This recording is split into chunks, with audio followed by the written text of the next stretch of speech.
L'histoire que je vais vous raconter s'est déroulée à l'automne 2018, dans une petite ville reculée du Maine. Je venais de terminer un long service de nuit, épuisé, je rentrais chez moi sous une pluie battante.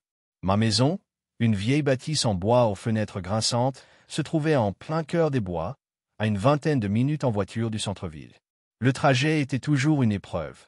Une route sinueuse, bordée d'arbres aux branches noueuses qui se tendaient comme des griffes sous la lumière blafarde des rares lampadaires.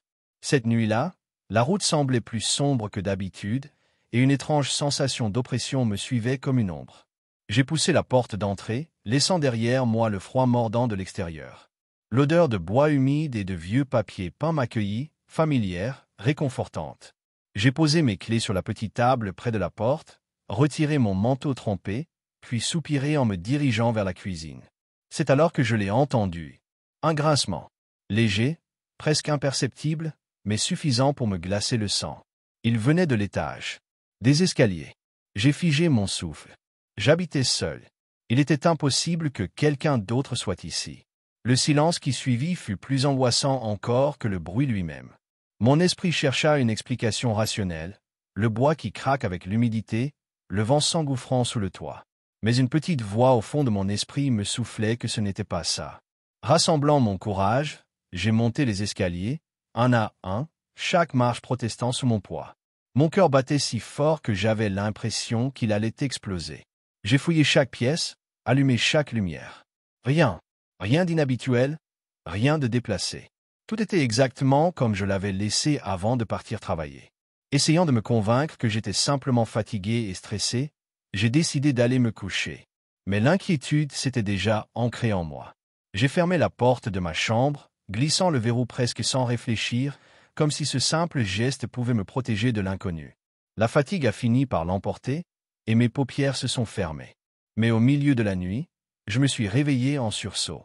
Vous savez, ce sentiment étrange qui vous envahit quand quelqu'un vous regarde fixement, même dans l'obscurité totale, c'est exactement ce que j'ai ressenti. Mon souffle s'est bloqué dans ma gorge. Je n'étais plus seul dans cette pièce. Au pied de mon lit, une silhouette. Grande, immobile. Une ombre sombre, dont les contours semblaient onduler légèrement, comme si elle n'appartenait pas tout à fait à ce monde. Elle ne bougeait pas, ne respirait pas, ne faisait aucun bruit. Mais je savais qu'elle était consciente. Je voulais crier, mais aucun son ne sortait de ma bouche. Je voulais fuir, mais mes membres étaient cloués au matelas. Un froid glacial m'envahissait de la tête aux pieds. J'ai fermé les yeux aussi fort que possible, me répétant que ce n'était qu'un cauchemar. Mais quand je les ai rouverts, elle était toujours là. Et cette fois, elle s'était rapprochée. Lentement, inexorablement, elle s'est penchée vers moi, son visage, ou plutôt l'absence de visage, à quelques centimètres du mien. Et dans un souffle glacé, une voix rauque a murmuré à mon oreille.